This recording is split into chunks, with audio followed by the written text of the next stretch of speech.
The David Pakman Show at davidpakman.com.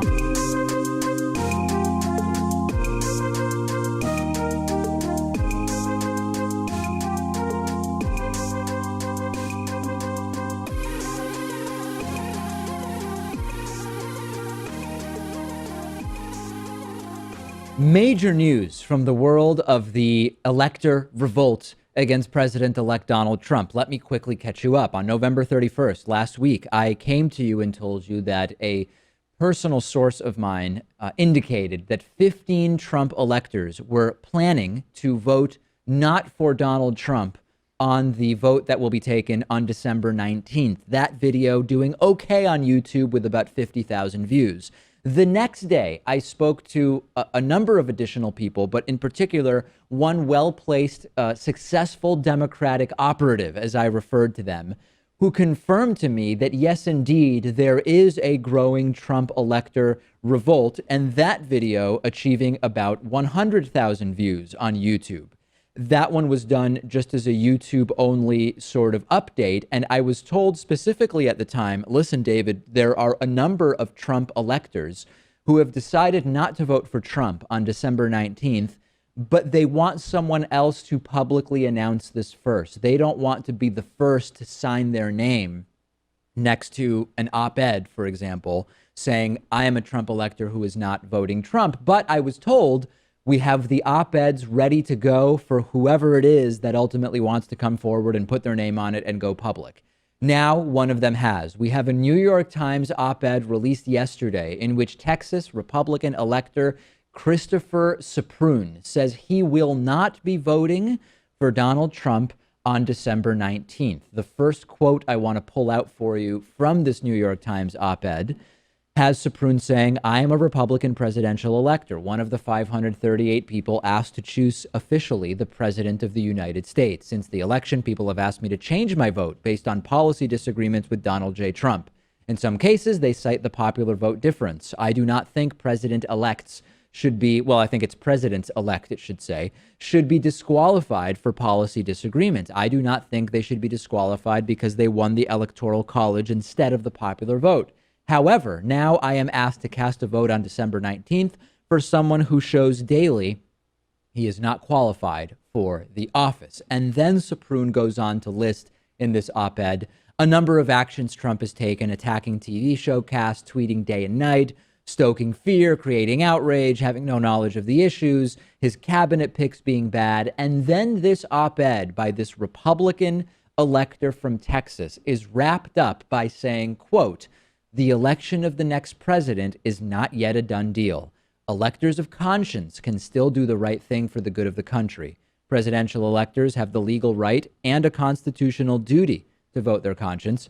I believe electors should unify behind a Republican alternative, an honorable and qualified man or woman, such as Governor John Kasich of Ohio. I pray my fellow electors will do their job and join me in discovering who that person should be. 15 years ago, I swore an oath to defend my country and Constitution against all enemies, foreign and domestic.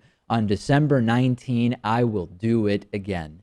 This is one, Pat. We believe there are many, many more. And if this revolt, this is a big, big if this revolt were to deny Donald Trump the presidency, of course the right would go nuts saying this isn't how it's supposed to be. But it actually would be how it's supposed to be. The system would be working because, as we heard about from so many of the framers, including Hamilton, the entire point of the Electoral College is that it is there to prevent popular demagogues, which is exactly what Donald Trump is, from taking over the country. That's why we have electors who elect the president. Yeah, I mean, the Electoral College is an antiquated system to begin with, in part because of faithless electors. That issue can be brought up. But this would be a way to right the wrong, I think. Democrats have been the ones negatively impacted by the Electoral College in 2 out of the last 5 elections, and this could make up for it. Will Trump come back at this and attack this elector, Christopher Suprun? I hope that he doesn't, because it would be unfair, but there might be backlash if he does. We're talking about, in Christopher Suprun, an emergency response specialist who was in D.C. on 9/11, responded to the 9/11 attacks at the Pentagon, a responder at Hurricane Katrina, has taught at George Washington University, has worked for 2 governors, a senator, the White House. We're talking here, Pat, about someone who, if Trump were to assail him, you would think it would look terrible. But then I remember Trump has attacked everybody. He's attacked the parents of deceased American soldiers. He's made fun of disabled reporters. So actually, maybe there isn't that much liability if Trump decides to attack Suprun personally. I think he would also be giving more light to this issue. And I think by this guy coming forward, it could spark a whole bunch of others to come forward. And that's where the issue would take place if they get to that 30-something necessary number. That's the idea. Obviously, one elector is not going to change anything. Even if the number I gave you last week, 15 electors flip, that is not going to change anything. But the idea here is that there is clearly a movement that exists. We now have multiple sources who have told me about it. And we now have a specific name, Christopher Suprun, to assign to this. And there is every indication that Christopher Suprun is not the only one. I want to talk to you about something I've been thinking a lot about, and that relates to Donald Trump filling his cabinet with former members of the military. There's at least 4 retired generals that may be in the mix for prominent roles in Donald Trump's administration. We have retired Marine General Jim Mattis, who has been selected already for defense secretary. That is notable because there's this long-standing tradition where you don't name a retired military leader to serve as defense secretary, period. And in particular, Mattis is going to require Congress to grant a waiver that it previously gave to World War II veteran George Marshall, who held the position of Secretary of Defense under President Harry Truman. Active or former military members must be out of active duty for 7 years before serving as Secretary of Defense. Mattis has only been out for 3, so that will require a special waiver from Congress. That's number one. We also know about retired Army Lieutenant General Michael Flynn in the position of Donald Trump's national security advisor. Cuckoo for Cocoa Puffs, guy's out of his mind. We've talked about that already. We know that Donald Trump is considering retired General John Kelly as Homeland Security Secretary. We know that Donald Trump met a few days ago with retired Rear Admiral Jay Cohen, a former senior Homeland Security official. And additionally, we spoke about this a little bit yesterday. Retired 4-star Army General David Petraeus is in the mix as a possible Secretary of State. So there's concern about the military heavy weight of Trump's cabinet and advisors from lawmakers, from diplomats, from former national security officials. And the general concern is sort of obvious. Too many former military in the president's cabinet and in his ear makes the president overly influenced by a military perspective. People who are more likely to see, based on their careers in the military as the solution to problems rather than diplomacy. And if you have a president with lots of foreign policy and national security experience from the civilian world, then you don't worry that much because you have that as a counterbalance to the military perspective that you will get from your cabinet or advisors. But remember, Pat, that Trump has no experience at all. So you have someone with no experience in foreign policy, diplomacy, national security, and the voices that he will be having in his ear, so to speak, will be disproportionately military voices for his presidency. That is a real concern. Yeah, and the United States has even warned other countries against putting too many military leaders in positions of power. Absolutely. Because they're going to be overly aggressive. And the other concern, too, is that some of these military leaders may have expertise in the Middle East, but not so much diplomatic relationships in Europe, Asia, Africa, etc. Increasingly important areas where Yes. we are, especially when you've got a president that is basically declaring trade war on China and some of our other primary trading partners. And let me remind you that Trump and his base claim to be about the Constitution.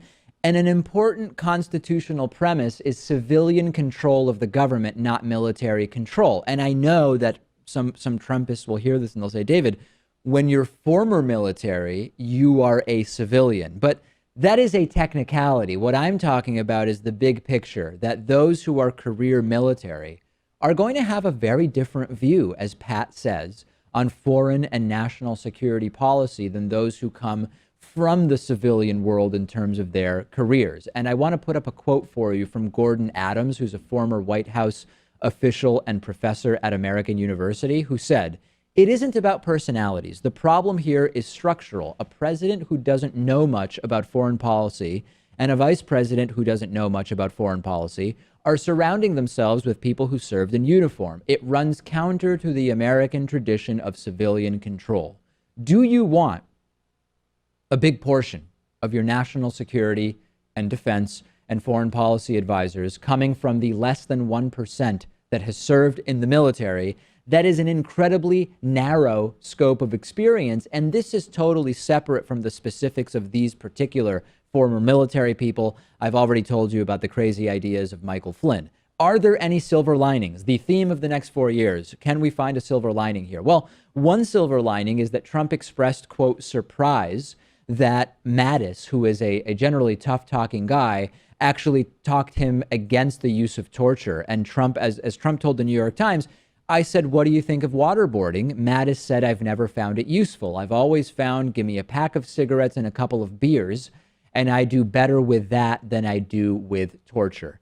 Is that a possible silver lining, that Mattis seems to at least recognize the pragmatic reality that torture isn't effective? Well, I mean, Trump is easily convinced, it seems, and will just go along with the last person in the room. So in that case, yes, it is. If Trump doesn't hire them, how will he teach them? Remember, Trump said during the election that he knows more than the generals. So maybe this is all a ploy just to hire all of these generals and then teach them. Really important to keep a close eye on Donald Trump's relationship to the military. We don't want to go in the direction of many of the countries that make it a habit to regularly have current and former military running the entire country. That is the seed of autocracy and a lot of other asses that many in our audience are probably increasingly fearful of. I want to talk about the bizarre appointment of former Republican presidential candidate Dr. Ben Carson to Donald Trump's cabinet as Secretary of Housing and Urban Development, despite having previously likened Ben Carson to a child molester. That is weird to say, hey, someone's like a child molester, hire them to serve on my cabinet. I'll remind you of the clip. Remember this? He said he's pathological. Somebody said he has pathological disease. Other people said he said in the book, and I haven't seen it, I know it's in the book, right, that he's got a pathological temper or temperament. That's a big problem because you don't cure that. That's like, you know, I could say, they'd say you don't cure, as an example, child molester. You don't cure these people. You don't cure a child molester.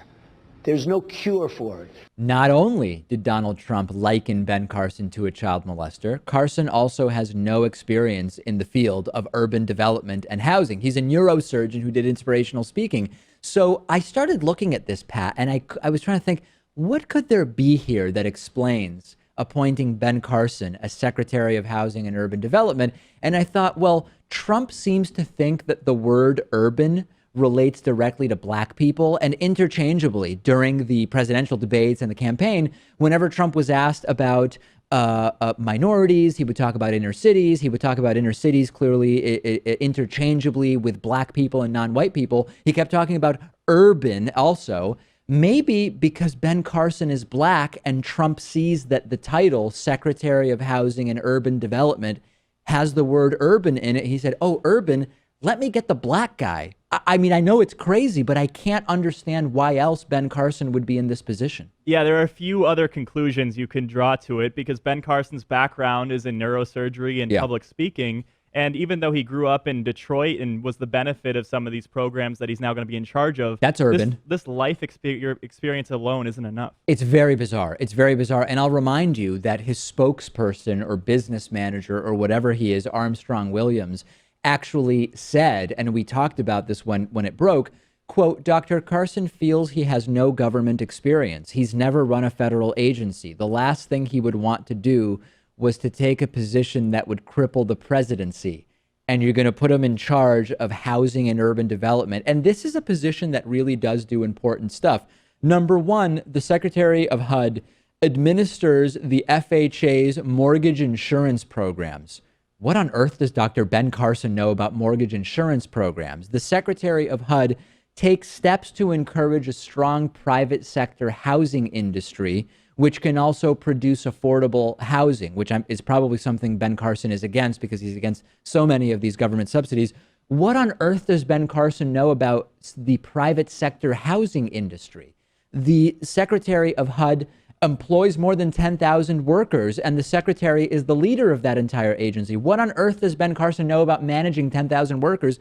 This is completely backwards bizarro land. Luckily, I mean, if you look at the presidential succession line, the Secretary of Housing and Urban Development is far later. It's like number 12th 15 or something. Yeah. So there's no chance he's actually going to become president. So I like what you're doing, Pat. In looking for a silver lining here, the good news is that 11 to 14 people, I think the Secretary of HUD is 12th, 11 people would have to simultaneously be killed before Ben Carson would become president of the United States. That's the silver lining that you found. And I think the agency is only in charge of about 10,000 people, which compared to other ones isn't as bad. Okay, well, listen, you're doing a much better job than I am of finding these incredibly obscure silver linings in the appointment of someone like Ben Carson to Secretary of HUD. So there you have it. Sleepy hypnotherapist Ben Carson will be the Secretary of HUD. Those are confirmation hearings I'm actually looking forward to, because it's possible that maybe Ben Carson could learn something about this job before those hearings. Send me your thoughts on this. I'm on Twitter at dpacman. The show is on Twitter at David Pakman Show, and make sure you're following both. The David Pakman Show at davidpakman.com.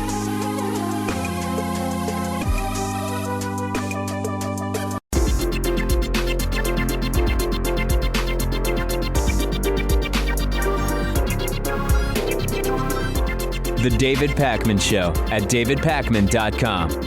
Today's new member of the day is Roy Killam. Roy, thank you so much for being a David Pakman Show member. Roy signed up at davidpakman.com/membership, where you can also sign up.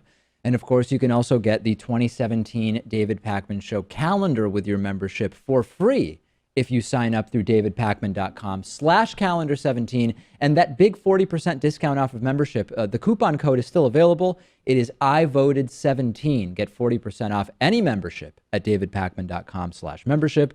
And if you ever shop on Amazon, davidpakman.com/Amazon is the way to go so that your shopping supports the work that we do. It's sort of funny and scary that Donald Trump is so unprepared to be president of the United States, and discussions of impeachment have already started. And most progressives seem to understand that the president needs to do something worthy of impeachment. You can't just impeach a president because you don't like them. And at the federal level, Article 2 of the United States Constitution says in Section 4 that the president, vice president, and all civil officers of the United States shall be removed from office on impeachment for and conviction of treason, bribery, or other high crimes and misdemeanors. You can't just impeach the president for being a fool. Otherwise, George W. Bush would definitely have been impeached. But not that long ago, in June of 2014, Donald Trump tweeted about wanting to impeach President Obama for being, quote, incompetent. The tweet that Donald Trump sent out on June 4th of 2014 says, "Are you allowed to impeach a president for gross incompetence?" So the answer is no. It's fascinating that the guy who is the most incompetent elected president in the history of the United States wondered 2 years ago whether you could just get rid of Obama for that same reason.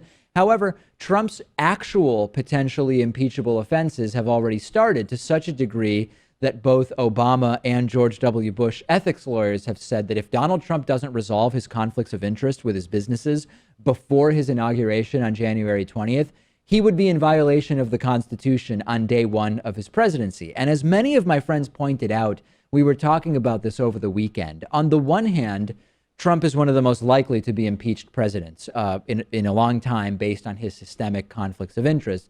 But he's also one of the presidents who would be replaced by terrible person after terrible person. If you look at the potential Trump succession list, you have, of course, the president is the president, followed by Vice President Mike Pence, followed by Speaker of the House Paul Ryan, followed by President pro temp of the Senate, who we believe will likely be Orrin Hatch, followed by the Secretary of State, which could be Mitt Romney, which I guess of this list of deplorables would be the least bad, but it could be Rudy Giuliani or David Petraeus or John Bolton or others, followed by Secretary of the Treasury Stephen Mnuchin. Mnuchin, is that how you pronounce it? Mnuchin. Followed by Secretary of Defense James Mattis, followed by Attorney General Jeff Sessions. So in on the one hand, yeah, I understand why people are talking about impeachment of Trump, because the guy, unless he makes a change to his arrangement with his businesses, would be in violation of the Constitution on day one. But at the same time, you've got a basket of deplorables lined up to replace him. And how many people would have to go away before we got somebody reasonable? I don't know. It makes me wonder if Donald Trump chose Mike Pence as a sort of safeguard, because now if there was an impeachment effort, it wouldn't come from the Democrats, it would come from the Republicans. That's what was joked about when McCain chose Sarah Palin as his running mate in 2008. Assassination attempts against John McCain would be so low because nobody would want Sarah Palin to be president of the United States. And from earlier in the show, we were talking about Dr. Ben Carson being named as Secretary of HUD, Housing and Urban Development. The silver lining is Ben Carson would be 12th in line. So I guess he's pretty far away. I don't know. It's really, I sort of agree with you, because now that we're talking about what a disaster Trump would be, I still am very much aware that Pence is far more dangerous than Trump in many ways. And when we think about all of these scenarios of Trump not being given the 270 electoral votes on December 19th, or Trump being sworn in but being impeached, Mike Pence is the guy waiting in the wings, which is an absolute danger to the United States. Yeah, I totally agree. I mean, Donald Trump is a demagogue, and there's a million bad things you can say about him. Yeah. But he's at least shown willingness to work with Democrats, and I think that's why he's going to end up staying in. I think it's not worth progressives investing too much time talking about a Trump impeachment, because the replacement or replacements are actually worse in many ways. Progressives would be much better served thinking about how to make actual change, working on issues, working on elections. And that's exactly what we're going to be doing with the Progressive Engagement Coordinator position that will be created through the upcoming crowdfunding campaign, which we'll be announcing later this week. There is an undeniable reality that if Donald Trump follows through with the campaign promise of dismantling Obamacare, the Affordable Care Act, it is going to be a disaster for not just millions of people, but millions of Trump voters. And then the question becomes, will Trump voters hold Trump accountable for taking away their health insurance? But I don't want to get ahead of myself. Let's sort of talk through it. Donald Trump campaigned very aggressively. He campaigned big league, or big Lee, whichever you prefer, on repealing the Affordable Care Act. However, then after becoming the president-elect, he met with President Obama, came out of that meeting and said, you know what, there are some Obamacare provisions that I like very much. But let's consider that he has put together a very anti-Obamacare set of advisors and cabinet members. I told you last week about Donald Trump selecting Tom Price to lead the Health and Human Services Department, Secretary of Health and Human Services. He is a major anti-Obamacare guy who, to his credit, at least authored something that is a replacement for Obamacare called the Empowering Patients First Act. It's a disaster, but at least it's something. And whatever ends up taking the place of Obamacare will cover fewer people. And economist Paul Krugman wrote about this. How many people might end up losing coverage because of their election of Donald Trump? The initial answer from Paul Krugman is that somewhere between 3.5 million and 4 million Trump voters would likely lose health insurance if Donald Trump indeed does what he promised to do.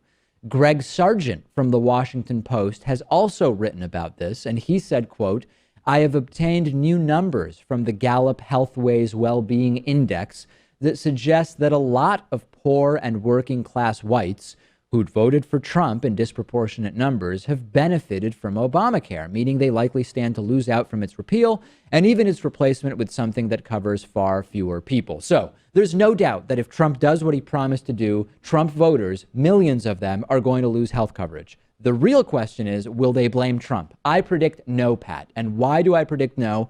Well, just look at the experience we have with Obamacare. When Obamacare was enacted, there was this thing called the state Medicaid expansion, and states could decide on their own either to participate in the Medicaid expansion or not to participate. Now, it was really cheap for states. The federal government subsidized most of the state cost for doing that Medicaid expansion, at least in the medium term, and many Republican governors chose not to do it. Just a few examples: Alabama, Georgia, Florida, Wyoming, South Dakota.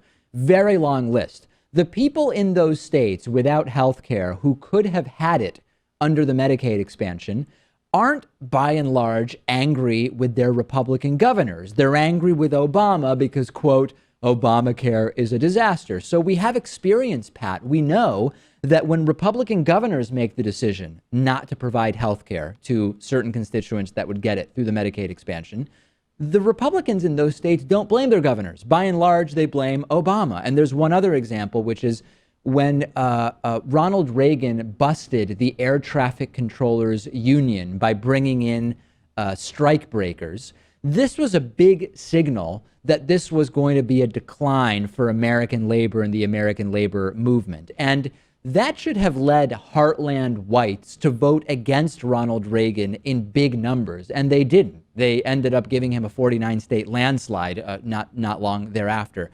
So I predict, and history tells us, that Trump voters will lose health insurance because of Donald Trump, and they will blame it on, I don't know, some liberal somewhere. Yeah, I don't think there's any reason why a Trump supporter would defect from Donald Trump. He even said himself he could shoot someone in the middle of Fifth Avenue and no one would blame him. He wouldn't lose any voters. This is just the latest example of people voting against their own interest because they're misinformed. Yeah, no doubt about it. We've seen this before, and I think that it will not be a political liability for Donald Trump unless media actually gets it together and calls Donald Trump's actions for what they are. We're going to be doing that. I can't speak for anybody else. Quick little funny story. There's this backstory where reports were that when President-elect Donald Trump went to the White House right after winning election on November 8th electorally and met with President Obama, that number one, he looked shell-shocked in the pictures that were released after the meeting. And if you look at this picture over my shoulder, indeed, Donald Trump does look like he just, something just smacked him in the face and he realized, wow, what on earth am I in for? And a number of people who are aware of what took place there have said sort of anonymously or asking on the condition of anonymity that Donald Trump had no idea the extent to which the president has to actually do stuff. We now have a prominent Republican named Newt Gingrich who has revealed that, yes, indeed, Donald Trump admitted the presidency is, quote, a bigger job than I thought. Newt Gingrich said, Trump commented, this is really a bigger job than I thought, which is good. He should think that. Trump is apparently learning very quickly, Pat, that being president of the United States is not just posting on Twitter and convincing heads of state to stay at your hotel when they come to visit. It's sort of the biggest job there is. And it's very funny that now, of course, Newt Gingrich is spinning it as positive.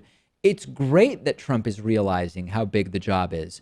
Shouldn't he maybe have had an idea of that before he found himself in the Oval Office with President Obama? There was actually this funny Saturday Night Live skit a few weeks ago about Donald Trump just being completely overwhelmed with all the responsibilities he has to take on. Yeah. And by the end of it, he looks at Mike Pence and he goes, you're going to take care of this for me, aren't you? Yeah, and that's exactly what a lot of people think is going to go on, that Mike Pence is actually going to deal with a lot of the presidential stuff. And I know that, the idea of like a test to be president seems sort of ridiculous, but would it be bad to say, hey, you're going to be on the national ballot and you're going to be a serious candidate.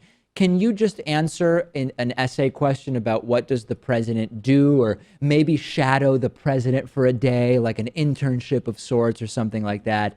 This is not a surprise. Remember that in January, Trump was interviewed by CBS News' John Dickerson, and Dickerson asked Trump, when you think of the presidency, the day-to-day, not the show part, what is that going to be like? What do you think about it? Donald Trump responded, I don't think about it. And that has become abundantly clear in the several weeks, nearly a month now, post the election of Donald Trump. So applause to Newt Gingrich for being upfront about this, trying to spin it positively, but it confirms every single preconceived notion we've had about Trump having no idea what on earth he's in for. And perhaps this is most concerning when it comes to foreign policy, because he's mentioned that he would just learn all the policy papers once he takes office. And now we're learning he's not even getting many briefings. Not only that, the guy whose co-author of The Art of the Deal, Tony Schwartz, said he would be shocked if Trump had read a single book cover to cover in the last 40 years. He's going to start learning from reading white papers and position papers. It's totally laughable. Discuss this with me and with our other audience members on our Reddit discussion forum at davidpakman.com/Reddit. That is REDDIT. The David Pakman Show at davidpakman.com.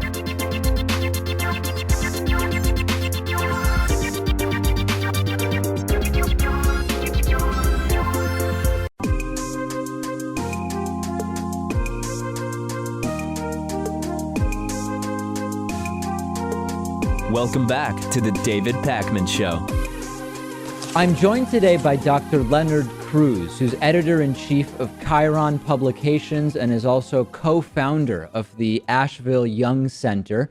He's a Cuban-American writer, editor, and psychiatrist, as well as co-author of DSM-5 Insanely Simplified. We are talking today about the book A Clear and Present Danger, Narcissism in the Era of Donald Trump, a very, very relevant issue, Dr. Cruz. So let's start at the very beginning. Sometimes people get confused between many of these terms, sociopathy, psychopathy, narcissism, etc. What are we talking about when we're talking about narcissism? Well, thanks first for having us on. Narcissism is everything that spans from the normal realm of the healthy aspects that allow us to become invested in ourselves and develop a normal, healthy sense of self, all the way into the realm of the pathologic, which at its worst becomes what clinically is referred to as narcissistic personality disorder, and that being a condition in which the features of the narcissism become fairly fixed, immutable. They impose themselves in all sorts of dimensions of an individual's life. Is narcissism or narcissistic personality disorder, is this something that the consensus is this is something that is a result of environment, or is it something that is a result of genetics or heredity? There's no real consensus on the matter. I think what you could fairly say is that under certain circumstances, if a person's wounds in childhood and in their developmental years are of a particular nature, one of the compensatory reactions might be the development of narcissistic inflation. So whether that's also influenced by genetics, hard to say, but more often than not, I think the opinion would be that it's the environment that shapes the individual, and that narcissism in some respects is kind of a compensation that ends up becoming of rather huge distortion. Like I said earlier, though, David, remember, narcissism by itself, in terms of psychological jargon, is part of the normal development. We all start off completely self-absorbed, and as we go through life, hopefully, the presence of others in our life become increasingly more important and become a part of our weave. So with regard to Donald Trump, the president-elect now, talk to us about the analysis and evaluation that you did in relation to narcissism and sort of what you believe to be the case, the connection between narcissism and Donald Trump. You know, there is a lot of discussion on the subject of how do we explain the phenomenon of this individual who's risen to the presidency, and also maybe some equal amount of interest in how do we explain the response that he evoked in the electorate. And I want to kind of footnote, although it's throughout the book, I think it's important to even footnote here on the program that it isn't really our intention or expectation that we're diagnosing somebody from afar. In fact, the American Psychiatric Association, because of an incident back in the Goldwater period, promulgated a rule that, for all intent and purposes, discourages and all but forbids the diagnosis of somebody that you've never laid eyes on and had an interaction with. Okay, I'm glad you're mentioning that. If you didn't mention it, I was going to next, so I'm glad we got that out of the way, yeah. Yes, but you know, that aside, I think it's not unreasonable to suppose that everybody is trying to opine and figure out how do we explain this individual, his behavior, the characteristics that we see. So with that in mind, I don't know that there's a consensus that this individual has narcissistic personality disorder. I think there's been an appropriate amount of reserve from clinicians not wanting to breach that divide and make the diagnosis. But I think even by Donald Trump's own admission, he was quoted in a book, in response to a book written by an analyst from Washington who actually was describing the productive narcissist. And Donald Trump, by his own words, kind of assigns the label to himself that he thinks he's a productive narcissist. So that, combined with a whole lot of other things that have issued forth from Donald Trump, I think certainly raised the specter of that phenomenon. And then, of course, the question I think is just as equally interesting is, what kind of response does an individual with narcissistic personality traits evoke in others? And in this case, how did he do that in a very large, broad, collective capacity. Yeah, so let's address that. I mean, what elements, when we think of the ways in which Donald Trump appealed to different elements of the electorate that ultimately saw him winning the electoral vote by as a result of 80,000 votes in 3 particular states, what was it about Donald Trump's public persona that may have appealed to others in a way that's relevant to the narcissism analysis? You know, one of the things that I found perhaps the most compelling was during the lead up to his nomination, when we were watching all 17 candidates on stage at once. There was this one of the debates, I don't remember which one in particular where it was held, but I remember distinctly it was the one in which he began name calling various different candidates. He called Marco Rubio Little Marco, and Donald Trump Jeb Bush he ridiculed for his kind of energic, apathetic, kind of weakened state. Low energy. And low energy Jeb, right? Or Lion Ted. You know, you had a moniker for everybody. You know, the thing I was really struck by on that one, David, was that everybody I've known, and all men that I've known, have in one way or another encountered a bully. You know, when you were growing up, you either were the subject of a bully, you were perhaps the bully yourself, or you were witness to the bully and not sure exactly how to engage. And I watched that scene and I was powerfully struck by the fact that here was this presidential candidate who was basically tapping into something that is probably very primal and present in all of us, that we've all been treated by the bully in one fashion or another, whether we had to align with him to avoid our own skin getting scorched, or whether we were the bully. And, you know, it was interesting to watch these very competent individuals not standing their ground to the bully, same way you might have watched on a playground. So I mentioned that as a footnote because in trying to figure out what did he tap into collectively, some people, at least in the book, argued, and I think there's some merit to this, that there has been over the last, depending on when you want to mark the starting point, a sort of loss of esteem, loss of power, loss of a sense of privilege. You know, we've heard a lot of that bantered around, whether it was just white, uneducated males. We saw clearly that he tapped into something beyond that. But there was a collective sense that we as a nation, we as people perhaps who enjoyed some privilege, have seen that receding. And I think he combined that with this skillful ability to promise things that most of us understood were improbable or impossible to achieve, but somehow you felt like your own wounds have been healed. So I think there's something about that fact that all of us have felt wounded at some level, whether it was personally on a playground or collectively when you see the Twin Towers go down or you see our defeat in Vietnam. And he managed to tap into that. And then I think, like many people who have demagogic qualities do, he had an amazing ability to promise the moon, which we're already seeing him backing up from. When we think about these narcissistic tendencies or personality traits in the context of being president and making decisions that a president makes, what's your sense of what the interplay there might be? In what way might these tendencies impact how someone is as president of the United States?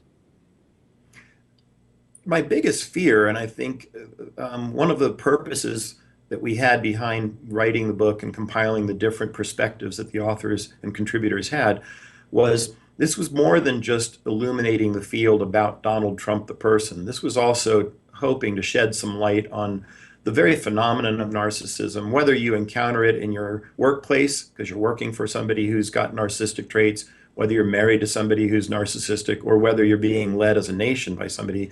So that was really one of the underlying intents. And my biggest concern with that idea in mind is for the narcissistic individual, there is a very blurred boundary between the sense of the other and themselves. I mean, to a certain extent, the people who have narcissistic personality disorder, you could almost understand it as they treat individuals and others around them in the same way you would an inanimate object. If I have a pen that is a precious and valued pen and it suddenly runs out of ink, I really have no use for it anymore, and I treat it with kind of disdain and disregard. And I think one of the dangers that I think awaits people who have narcissistic traits when they're imbued with political power is that provided somebody has something that they need, they may very well esteem them. They may very well overesteem them. The moment that ceases to be the case, they may cast them aside, treat them dismissively, and even worse, treat them scornfully. And I think we've seen some evidence that when President-elect Trump deals with the media, it really depends in large measure how he's feeling at that moment in time as to whether he regales the media or he scorns them. Mostly it's been scornful. Yeah, and I think the other example would be people that are friendly to Trump are just the best people in the world, and people who maybe once were friendly but are no longer are really just fundamentally terrible people. And we've seen that happen time and again in terms of the people Trump associates with. Very, very interesting. Again, the book is A Clear and Present Danger: Narcissism in the Era of Donald Trump. We've been speaking with the book's co-author, Dr. Leonard Cruz. Thanks so much for talking to us about this. Oh, you're very welcome, David. Thank you for having us on. The David Pakman Show at davidpakman.com.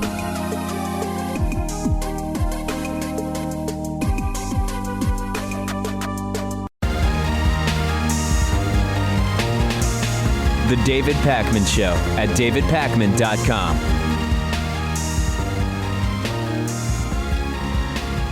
Major announcement from Amazon. Amazon has announced that it is going to be opening a grocery store in Seattle, Washington, early in 2017. What is notable about this grocery store? Well, it's not going to have any cashiers. In fact, it's going to need very, very few employees, because the way it's going to work is when you walk in, you will scan your phone, which will tell the store that you're inside.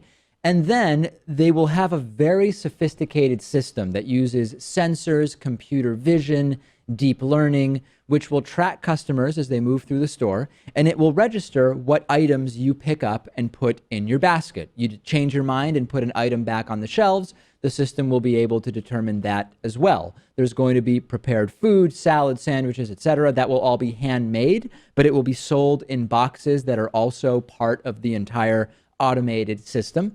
And then when you're done, you just walk out of the store, because the system tracks what you have in your basket. There's no need to check out. It'll just automatically be billed to your credit card on file. So obviously Amazon is talking about this as total utopia. It's going to cut down on lines. It's going to cut down on a lot of the stuff that's annoying about going grocery shopping, particularly in urban areas. But there's the other side of this, which is this would be a major job killer. If you think about the 3.4 million people who are employed as cashiers in the United States, according to the U.S. Bureau of Labor Statistics.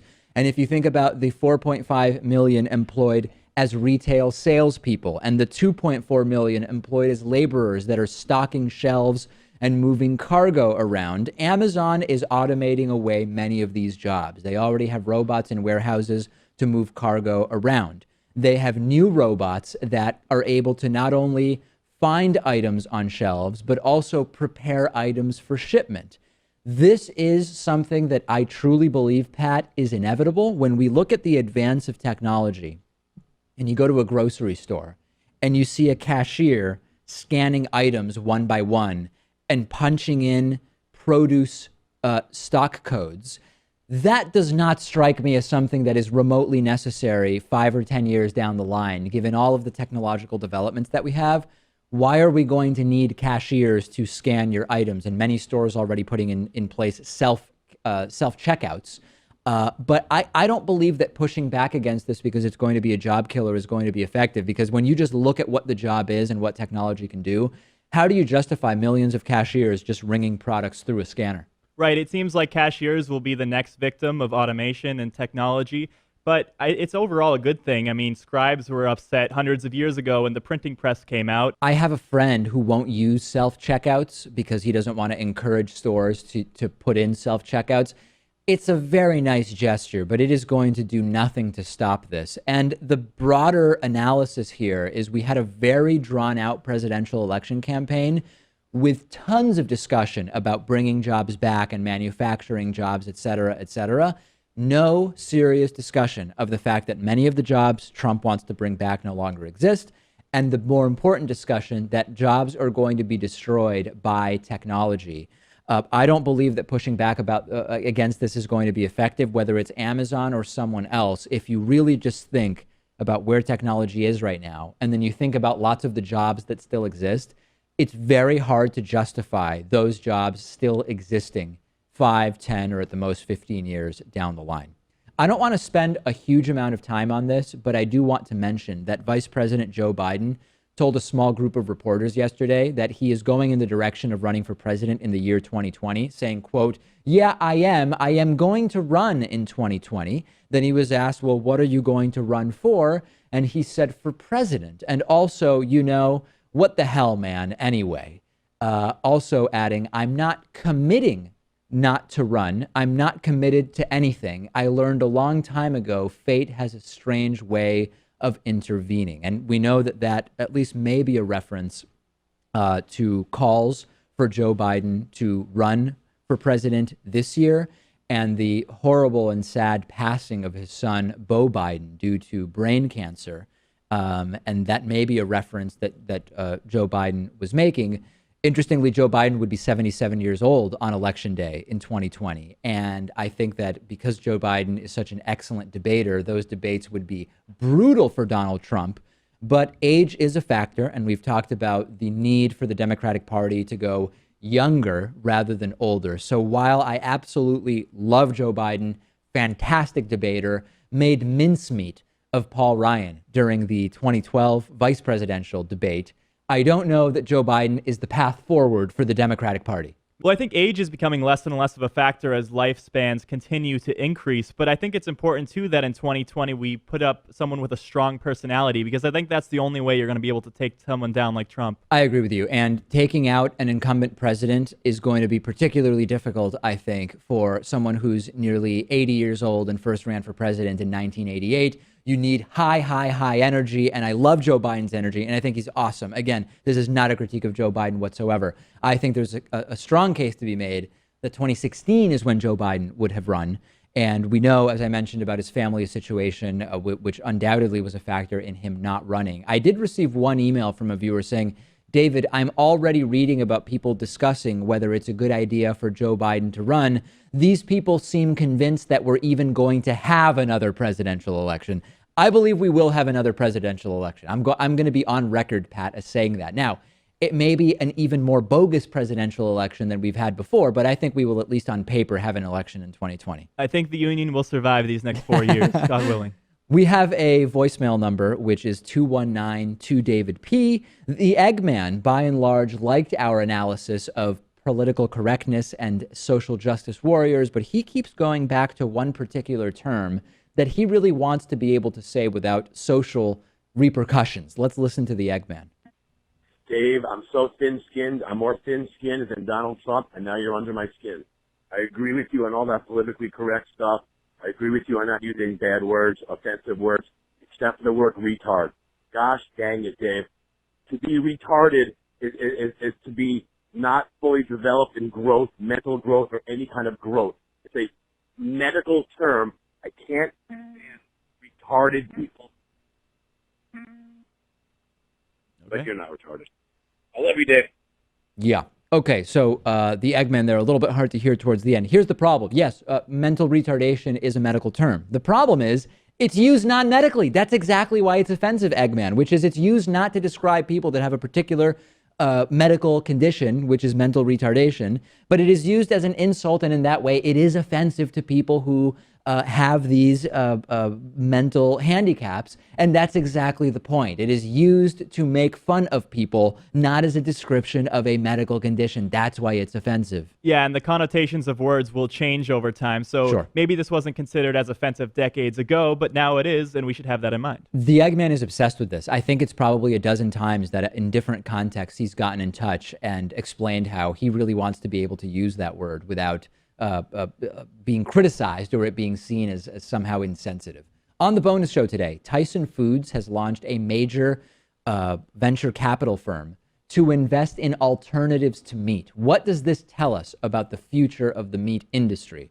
Also, big developments in reproductive health where infertile women have been offered new hope after scientists found a common cancer drug triggers the development of new eggs, which is something that was previously thought to be completely impossible. And what's the latest correct water bottle or container that should be used? Every time there's a new one, there's emails and people tweet to me saying, oh, you shouldn't use this because it leaches plastic, and that one gives a metallic taste, and this one has some bad chemical in it. Do we even have an understanding right now of what the right water container is that should be used? We will talk about all of those stories and more on today's bonus show. Remember that you can use coupon code IVoted17 to get a big league discount off of membership at davidpakman.com/membership.